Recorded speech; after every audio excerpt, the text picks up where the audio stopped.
We've got to this part of the show now where we're going to go, and as I said before, we're going to go over to a film now from our friends at Momentum World.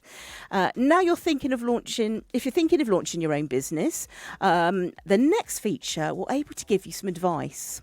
Momentum World will be speaking about the importance of following your passion, protecting the environment, and taking advantage of globalisation. Three young entrepreneurs share their experiences as business owners.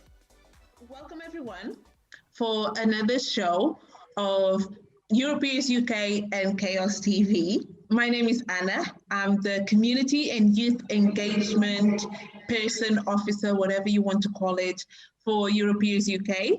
And today I'm here with two special guests to talk about youth entrepreneurship because we know with everything that's been going on with COVID, it has made a lot of people think and reflect about their life, and a lot of people have started their own business. Today, here with us, I have Lulu and Patricia, who is also a European from Italy. I would like to ask you both, if I was to ask your best friend to introduce you, what would they say about you? And I'll start off with Patricia. Hi everyone. So as Anna said, my name is Patrizia, which is also spelled Patricia in the other countries. And I think my friends will describe me as a photo storyteller and also as a content creator for the internet. Okay, thank you, Patricia. I always feel tempted to pronounce your name the English way rather than the Portuguese and the Italian way. So you'll hear me say Patricia and then Patricia. I'll just be switching around. Where are you based? I'm actually based in Bolzano, or Bozen in German, which is actually in the north of Italy, in the northeast of Italy, and it's very close, really close to Austria. So it's bilingual city. Okay. So it's Italian, but they also speak German. Do you speak both language? No, I only speak Italian for now. No, that's good. You speak English as well, so that's good enough. Yes. Thank you. So, Lulu, if I was to ask your best friends to describe you, what would they say? I hope they would say nice things. I try and I say that my love language is gift giving. So I hope they would describe me as very generous. That kind of feeds into my business as well, because a lot of people buy them as gifts for others, like housewarmings, birthdays. So I hope I generate that kind of feeling of generosity. I think they would also describe me as creative and thoughtful. I would hope so anyway. Okay, thank you. And where are you based, Lulu? So I'm based in Birmingham. I have been for most of my life. It's nice because you're in the middle of the country. You're close enough to London and close enough to everywhere else. It's good for business in that sense and traveling up and down. The only thing is we don't have a beach, sadly. Going off with you, you already told us a little bit about your business, and I can just say, as someone that knows Lulu, she's really, really, really caring. She's really nice. But could you tell us a little bit about your business and the name of your business? The name of my business is called Noshiko. So this is a name that comes from Zambia, which is my country of origin. So it's one of our older languages. We have very many languages, but basically it's meant to translate into a lucky person. So my business is mostly homeware. So things like coasters, which I've got an example of here, if you can see. So this is one of the coffee ones. And I can do gift sets like with the glassware. I don't know if you can quite see, there's a Queen Nefertiti here. So my business is homeware, but the other special thing is I try and use sustainable materials. So this is made of bioresin, for example. So it's made from plant-based mixed with the traditional resin. So it can be up to 50% plant-based. So I'm always trying to find greener materials to work with. I also work with jasmonite, which comes from a renewable source called gypsum, and it's water soluble and uses recycled water. So that's one of the special aspects about my brand. So I make homeware, just to clarify again. Thank you for that. And it's quite interesting. We're seeing a lot of businesses, or even like old businesses, they are focusing a lot on sustainability nowadays. So, was that an important factor for you when you were thinking about your business? Definitely. I think especially somebody who's into crafts and creativity, like painting, drawing, and everything, you start to feel bad because you want to do a lot more of it, but then you realize a lot of the things you're using can be slightly bad for the environment. So I started with just regular resin. Then, you start to look things up. You look at the TDS and all the ingredients and how to recycle. Then I thought, well, this isn't very good because I'm addicted to doing this thing. Not everything is going to be sold. So that was really important for me. Of course, I was keeping an eye on the trend as well. And I wanted to make my brand special in that way. So I felt good that it's being given as a gift, and I can also feel good if I'm just doing it for my own enjoyment. Because now I've also expanded that. I try and make my packaging sustainable and everything. So we only get one planet, so that's one reason I try and use bioresin. Nothing is 100% perfect, but I can make an effort with my business in the products I make, and something I do on a daily basis to try and offset the damage being done to the world. That's quite good. I think if every entrepreneur or like business owner thought like you and thought about the environment a bit more, even if they were to do like something small, I think would make a big difference to the whole planet. So thank you for that. Patrizia, could you now tell us a little bit about your business, please? Yes. Well, actually, as I mentioned before, I define myself like a storyteller, but my brand name is The Story Crafter, which is not, of course, the case. And I also focus on entrepreneurs and on like taking photos of entrepreneurs and selfpreneurs, which have made of sustainability, like human and environmental sustainability their focus. And if I might say something related to what Lulu was saying, like also for me, like sustainability was very important when I started my business, because I always was aware of my impact on the world and on the universe that we are living in. So I was trying to find new ways to be also, I mean, as a creative person, I was trying to find new creative ways to be more environmental sustainable. So I like try to buy second-hand also photo cameras, for example, instead of buying new ones. And I always try to, well, last year I made a kind of a promise to myself to not buy any fast fashion clothes and only second-hand clothes. And I'm always finding new ways, trying to look for new ways to be more sustainable also at home. And since I love to cook, well, I know it's a kind of a stereotype about an Italian, but I love it. And I'm always trying to find, new ways to be more sustainable and also reuse what I already have at home. Okay, it looks like sustainability is the theme as well of the conversation today. I'm happy to hear that your businesses, or at least in your personal life, you're thinking about the planet and helping others and helping the planet that we live on as well. So thank you about that. I have to say, I was so excited when I got asked to do this interview about this topic, because I'm in the process of starting my own business as well.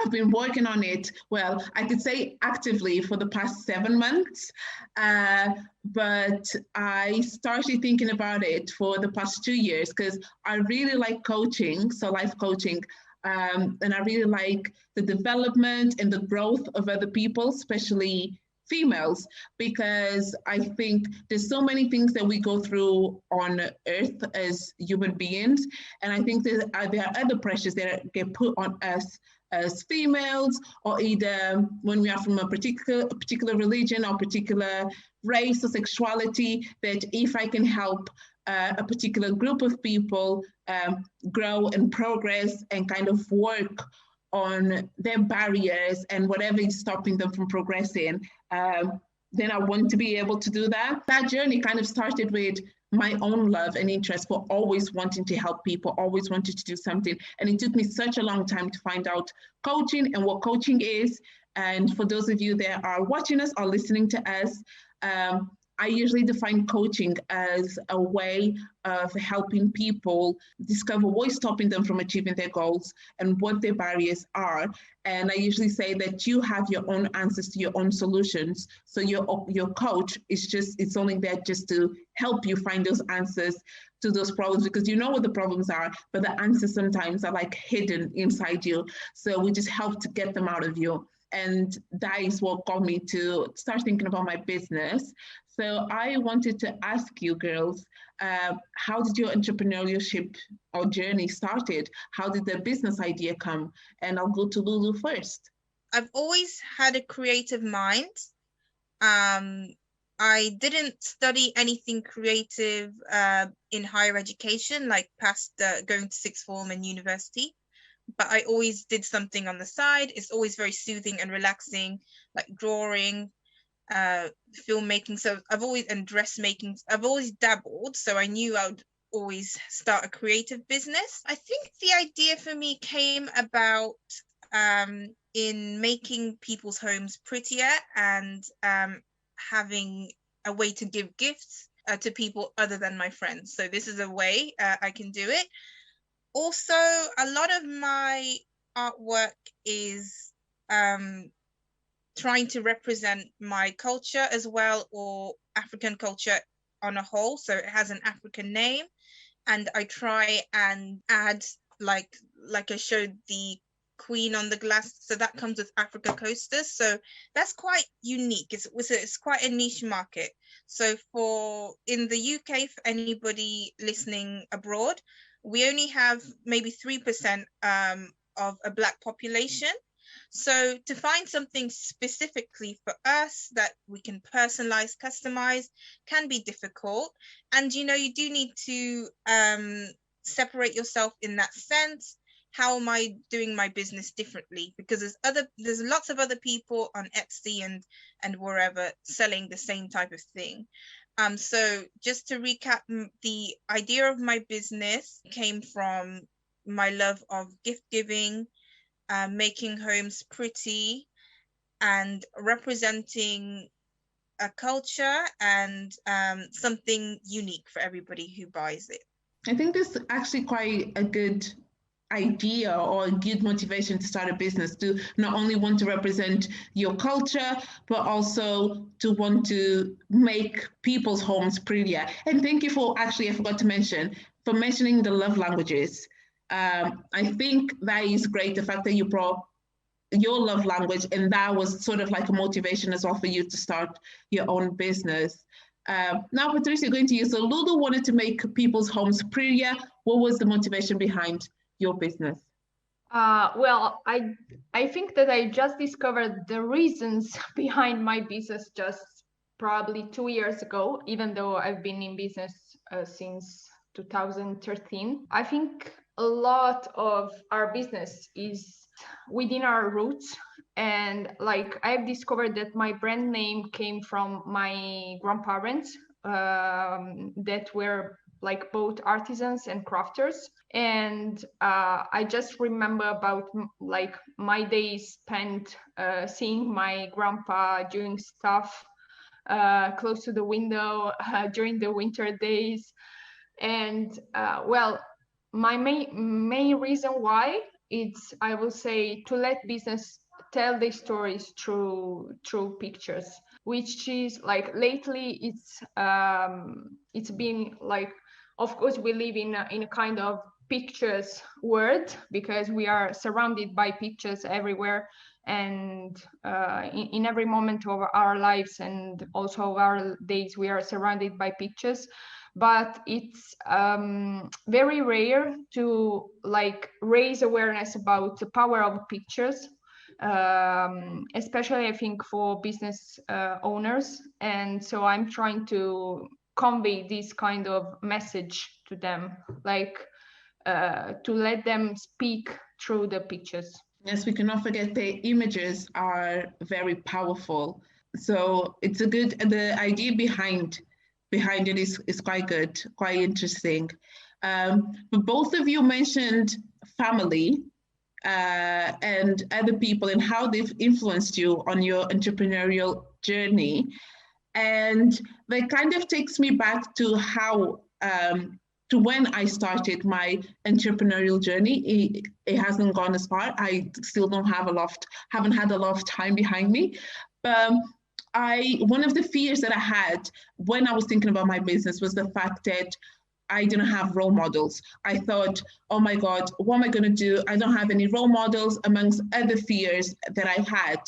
And I saw on a business magazine that 24 to 35-year-olds are risk averse. And I wanted to ask you, what do you think about this statistic? And what fears did you have when you were starting your business? Sometimes the love for what you do has to outweigh the risk. And if you never try, you'll never know. Better to live without regret. So I know that with my business, I do take a big risk. I don't like, nobody likes being kind of assessed or criticized or judged, but that comes with the parcel, with the package, to be honest. So I would advise other people in my age group, yes, take risks, but you can have a plan B, have a second job and have some kind of stability, because you never know. Okay, Patricia, did you have any fears when you were starting your business? Well, actually, I don't think so. I mean, it was the only option that I gave me, like to be entrepreneurs and the freelance. So I think that I didn't have any kind of fear, also because I've started to get some gigs here and there from when I was 21. Yeah, I was still at university. And also because I think by growing with my grandpa and my grandma, I've seen them. So I think I've got, like these kind of images from them working as a self-preneurs. So I was quite comfortable, even though my parents are both employees. So they are like, they don't have any business. But I agree with what Lulu said. Risking is quite scary. It could be quite scary, and you need to have the plan like A, B, C, D, and also E. Probably what I would suggest is like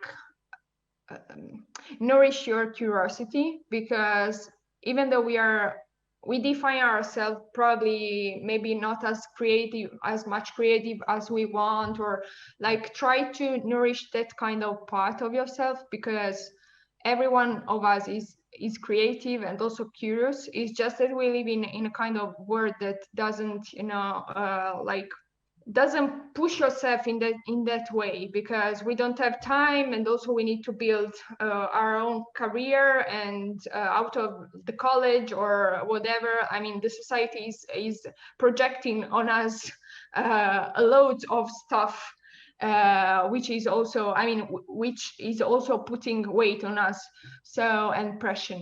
So I would suggest to like nourish curiosity in order also to find other stuff that you like, because also I think that this kind of stereotype that do what you love, it's not always like that. I mean, I love photography, but I also need to take some time off from photography, and no one is talking about this. I mean, because it's like there's a misconception about doing what you love, and everyone thinks that you always oh yes, I will take my camera and I don't know, go and take some pictures, but it's not always like that. I mean, we are humans, so we are also like confused and vulnerable, and we can also like be nearly hating what we do. So we always try to have a kind of other things that we like that we don't do for work also. I think it's quite important also for our mental health. Okay, so ladies, now I would like to ask you, what are the benefits of starting a business before the age of 30? Okay, I will probably focus on two like benefits. Well, the first one is that you're able to learn loads of stuff that you probably couldn't imagine out of college or high school, and also to manage how to learn this stuff. I mean, you can manage your own time, so you need to like settle time also for doing I don't know, tax accountants and to be also your own marketing manager. So you learn loads of stuff. And also second benefits, I think it's getting knowledge and experience also about time management, which is quite important nowadays. So these are, I think, two main benefits from starting business under like before 30s, sorry. Okay, Ludo, in your opinion? For me, in my experience and just from observing people around me, it is good to start a business before 30 because, first of all, most people under 30 have no major ties. Like, for example, we haven't started a family yet, or at least in my case, I haven't. So I have the flexibility and disposable income to invest in a business. Of course, if I had my own kids, I would be thinking, oh, I need to pay this and that for them. I think, of course, depending on individual circumstances, you tend to have less ties to things like mortgages, marriages, families than somebody who is over 30. Also, you're probably more likely to network with people, go to different events, and have more social time. So that's another benefit for starting under 30. Also, this is a good time. Everybody understands this is a good time of your life to try and fail before you stabilize. I know so many people who are thinking of switching careers, thinking of going back to school, and just making major life changes before they decide this is the thing I want to do for the rest of my life, for the rest of my working life. So I think it's quite good in that sense. And another really good point is you're the generation that is on the ball with social media. Like the Generation Z, they might have it a bit better, but we grew up on Facebook, so we know how to use that. We don't need a brick and mortar type of building to begin our businesses. We can just do it from home. And we can also learn the trends a lot easier and quicker. So we can learn so much from the internet. With the internet generation, we just have it in the bag. For me, I've expanded my own business into TikTok. So I'm learning and your brain is is absorbing everything, but that's another avenue. Somebody who's 40 or 50 might have difficulty learning because they didn't grow up on the internet the same way we did or on social media. Yeah, I feel like you've told us the benefits of starting a business before 30, but you've also given them some encouragement and some tips and empowerment. And that's something that I've definitely felt throughout the start of my journey. I felt like there's so many, I think also because of COVID, a lot of things have moved online. There are a lot of resources that are digital at the moment, and a lot of groups that went online where maybe in the past you would have had some access problems or there would have been some barriers. And nowadays, they're all open and they're willing to welcome people from different countries, different ethnicities, different parts, different societies. Just everyone is coming together in this melting pot online. And there's so many groups, especially like female entrepreneur groups that I've found where they just try to uplift each other and empower each other, that I felt like the start of my journey was actually being quite nice and quite welcoming. And I've received so much information as well, so many tips and advice that at times I need to admit, I felt a bit overwhelmed because everyone was trying to help and everyone was trying to be there for me. And I'm thankful for that. So I want to ask you, how was your experience been as a female entrepreneur? And I'll go to you first, Patricia. Well, of course, I'm female, but I don't like this kind of distinction. I mean, I'm an entrepreneur before like being female entrepreneur. So, I mean, in my case, there was no distinction. I mean, I've seen like females, women's, girls, and men's uplifting me and empowering me. And at the same time, I've met, of course, people that don't care about my business. So I think it's not like, in a kind of sense, it's not right to talk only about being a female entrepreneur, because, as I said, I mean, we are entrepreneurs, and I think we face probably the same kind of difficulties and challenges that men entrepreneurs also face. So I think we also need to be more clear and honest with each other about this, because we live in a world that somehow, it's like giving us a sense of success everywhere, and it's not like that. I mean, every one of us has its own challenges. Also at this time of these stages of our lives that we are living in a pandemic, so it's not easy for anyone, especially for us as entrepreneurs. Okay, thank you. Lulu, how has your experience been as a female entrepreneur?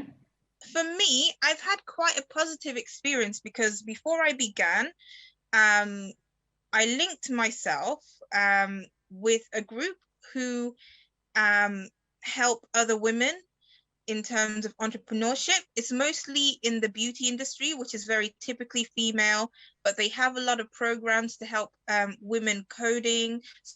So areas where we're not as represented. So for example, we won't be in tech coding as much as the men, but will be lots of us in beauty. So for example, I like how they did that, getting kind of trying to get women to see more than just doing hair products and everything. So I will say that because I networked with those people, it was really positive. Shout out to Neo Network. So for me, I didn't have a direct role model. So like around, I don't really have like somebody close to me that does the same kind of thing. So I couldn't model myself. So that was really helpful for me to network with them. I think sometimes for women, it can be difficult because of the way things are advertised to us and the things we're told on a daily basis. For example, if you're in your 20s going into your 30s, a lot of people around you give the unsolicited opinion: instead of starting a business, why don't you start a family? Why don't you buy a house? Why don't you get this type of job and find a husband and everything? So I think that aspect is something that's doubted more with women than with men. Men can pretty much do anything at any age, but as a woman, sometimes the world closes in and gives unsolicited opinions and tells you what to do.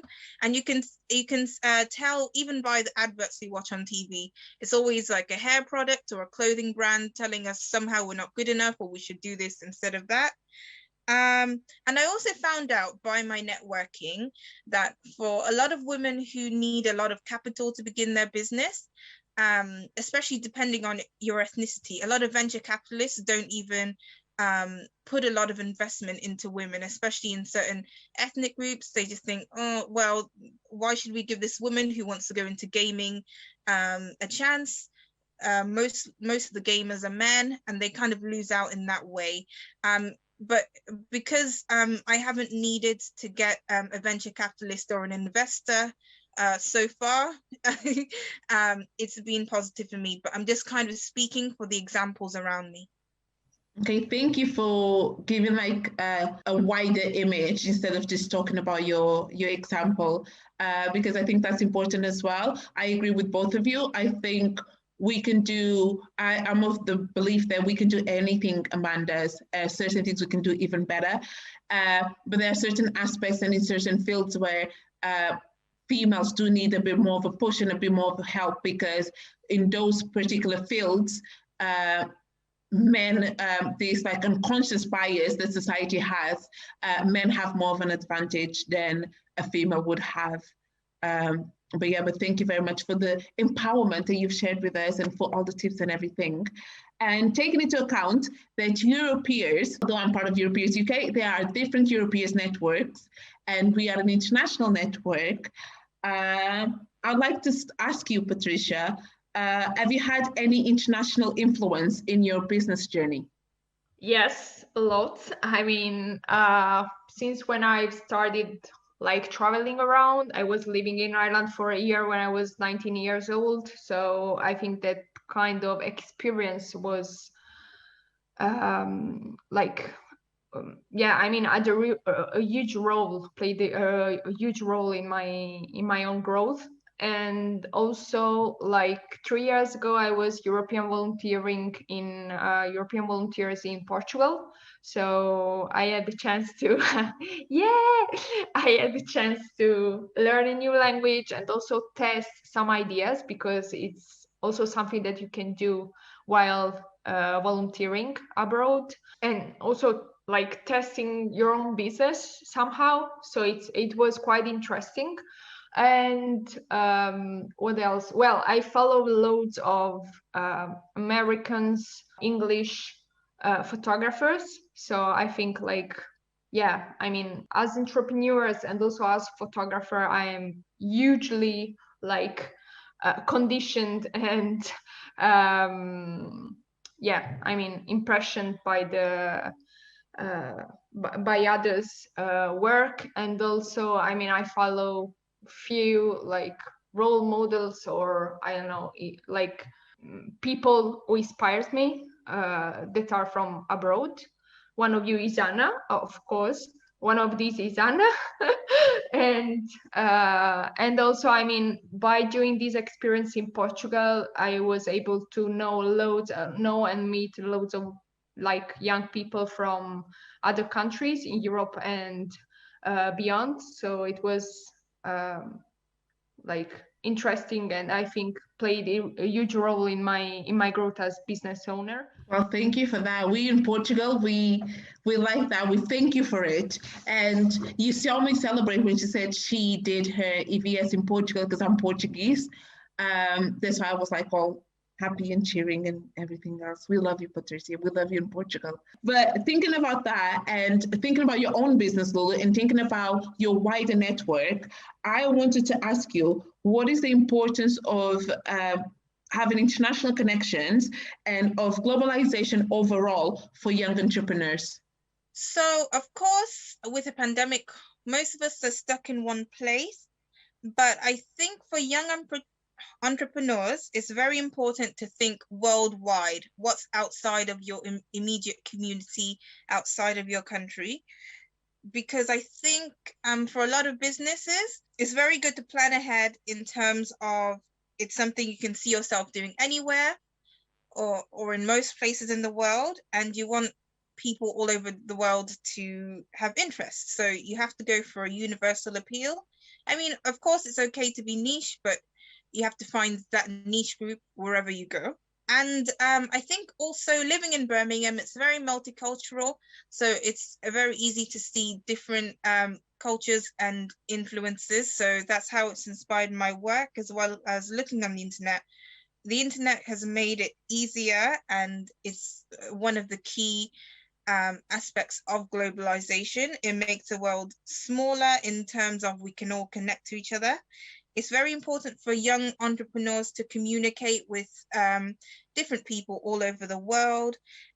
So when I started, I just kind of expected to sell my products within a small frame, but actually I've managed to move products to the US quite frequently. They're probably my second most popular country. My products have also ended up in Sweden, Hong Kong, Hawaii. So that was quite surprising to me, even though I haven't tried to deliberately appeal to those countries. It's just use of social media, trying to use the hashtags that bring people all around the world together, what interests everybody, or if I'm trying to target a certain demographic, I know what to use then. So I think it's very important for young entrepreneurs to think outside their immediate sphere and think about how their product looks to the world and why the world would want to see their product. How did it feel to get an order from Hawaii? Well, I was shocked. I also ended up being a little bit annoyed because I didn't know about the posting difference. It's not just like posting to the US, which I usually do. It had an extra charge, so that kind of sucked. But I was I was really surprised that somebody would even look at my business from Hawaii. And I was trying to link, well, why? I think maybe they just like pretty things, or maybe the aspect of like a cultural piece meant something to them, or that I try and use like real flowers in my products and everything. And I know in Hawaii there's a big appreciation for looking after the earth. These are just things I'm supposing. I don't know this one, but a good hint, guys, anybody who sends anything internationally, Hong Kong is just like sending to England because of the connection to Britain. So you don't have to pay too much for Hong Kong, but with Hawaii, make sure you adjust your prices accordingly. So that's a really good tip for anybody who ships anything out. And as I asked you the last questions, what is the importance of your business and of you as young entrepreneurs in the world today? I know it's a big question, and Patricia, I'll go to you first. That's how nice I am. Thank you, Anna. Well, first of all, I want just to like enhance what you said. I mean, business is not about ourselves. I mean, in a way it is, but it's mostly about others. So we always need to like remind ourselves that it's more about others than ourselves. And well, I would suggest to keep entrepreneurship without S and business as like out of the box exercise in training. Like thinking out the box and problem solving, it's at the edge for every entrepreneur. So train your creativity and curiosity, and you will always find new ways to solve your problems that will arise along your path. Thank you, Lulu. What is the importance of your business and of yourself as a young entrepreneur to the world? On a personal level, I like exercising the creative part of my brain. I find it therapeutic most of the time, especially when stressed. Also, the importance of my business to the world is making somebody's day special through the gift of homeware. In terms of the importance for young entrepreneurs, I think it's very important to inspire women who want to do something creative but are scared. Like, for example, this isn't what I do full time. I do a completely different non-creative job. So I want to show people that it's okay to balance, have two plans going. It's also good to just encourage people to do something different, something for them, have their passion project. I mean, you don't have to aim to become like a billionaire. It can just be something that puts a bit of extra money in your pocket and you're still making a positive impact to the world. And also that kind of feeds back to my original introduction, where I can show people you can still make beautiful products out of sustainable materials. You don't have to go the cheap and fast route. People will still appreciate what you're doing with your own niche, with your own style. So I just wanted to inspire people to do things their own way. There will be an audience for it, and don't get disheartened. So I think those are things which show the importance of my business to the world. Thank you for that. My next and final question, and I feel a bit bad about asking you this question because I feel like you've already given so many tips and you've shared so many insights. But I wanted to ask you for an extra, and feel free to repeat some of the ones that you've already said if you think they're really, really important. Could you give 3 tips? What are your top 3 tips for young people that are thinking about starting their own business? Okay, I will start with talking to people, which seems like quite obvious, but it's not. I mean, most of the times we are afraid to talk about our challenges to people, but we need to talk to people more in order also to reach what we want. So it's quite important. Get a good accountant that also understands more about being a freelance and business owners in the digital world. And third one, I will say never be afraid to fail, because it's going to be part of your own path. And probably the fourth one, if like that, also like Lulu said, that I mean, it's also important to do some non-creative jobs on the side. So what I've learned along my path, because I started as freelance, but at the same time I had like some job on site as an employee. So is that there's always some ins in every kind of situation and every kind of job that you take. So never underestimate like your own growth, even though it's not, even though you're not doing probably something that you love, but you will, I mean, understand it later on, because of course when we are in a situation that we don't like, it's difficult for us to see the positive aspects of it, but like you will see it.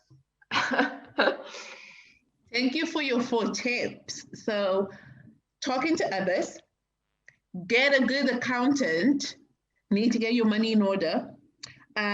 Don't be afraid to fail, and don't underestimate your side hustle, and take your time. So, Lulu, what are your top 3 tips that you would share with people, young people that are thinking about starting their own business? I just like to slightly piggyback off Patricia's point about having confidence in yourself. So not only and kind of talking to people. So I think it's really important to, number one, have confidence and passion for what you do, because whatever you do in life, there's going to be highs and lows. There's going to be days where you think, oh, have I made enough revenue? Have I advertised this well enough? But so that's a part of not giving up. So just accept there's going to be highs and lows, but keep believing in yourself, keep believing in your product. Don't ever shrink under some, because you'll get a lot of no's, rejection, people saying, why are you doing this? But I think have confidence and passion for what you do and keep going. It's also important to prepare. So try and plan ahead, think ahead, because depending on what you do, if you need a lot of capital up front, don't kind of go and lose your house because of your business or something like that. So definitely have a plan, keep a spreadsheet, and use resources to kind of manage your money, your time. While you have a side hustle, don't burn yourself out at both ends. So be prepared, definitely. Number 3, ask for help. That's something a lot of people struggle with. And you don't even have to directly ask for help. How do I do this? But go to events and shadow people. Like if you're into crafts, like I am, like making things, you can go to these events, ask people, how do you start your business? They'll be more than happy to tell you 9 times out of 10, because they have such a passion for what they do. And this will help inform how you do it. Because like I said, I didn't have a direct role model. I only knew how to start making things, but in terms of selling things and having a business, I had no clue. So definitely ask for help, do your market research, and also go to events, network, and just start to make friends with people. That will really help grow your audience as well. Okay, thank you very much. So we have to believe in yourself, have confidence and passion, prepare and plan, and don't burn yourself out with your side hustle. and ask for help. So that includes shadowing, networking, doing your market research, just ask for help. Thank you so much, ladies. Thank you so much for all the tips and insights you shared. Thank you for being here. And I'd like to ask you, how can people find you? So can you please share your socials? I'll go with you first, Patricia. Okay, you can find me on Instagram as The Story Crafter, or you can visit my website at www.thestorycrafter.it. Thank you. Lulu? So you can follow me on a few different platforms. The best one is probably Instagram. So I'm noshiko.studio. That's NOSHIKO.studio. That's on Instagram. I'm on Facebook at Noshiko. I'm on Etsy. That's where I mainly sell my products, but you can also DM me. So etsy.com/UK/Noshiko. Okay, thank you very much. And if people want to find me I'm only on Instagram at the moment. But if you follow me on Instagram, you'll hear about all the other platforms and all the other places where I'll be in the future. And the name is Rainha Noir Coaching. So that is RAINHANOIR and then coaching altogether. So Rainha Noir Coaching. And if you want to find out about Europeers, you can find us on YouTube, Facebook, Instagram, and Twitter. Just type in Europeers UK. So that is EUROPEERS and then UK. Our website is europeers.uk. And also you can listen to our podcast one time in, and we are on SoundCloud, YouTube, Facebook, and Spotify. Thank you very much for listening and for watching our interview, and I hope to see you next month. Thank you.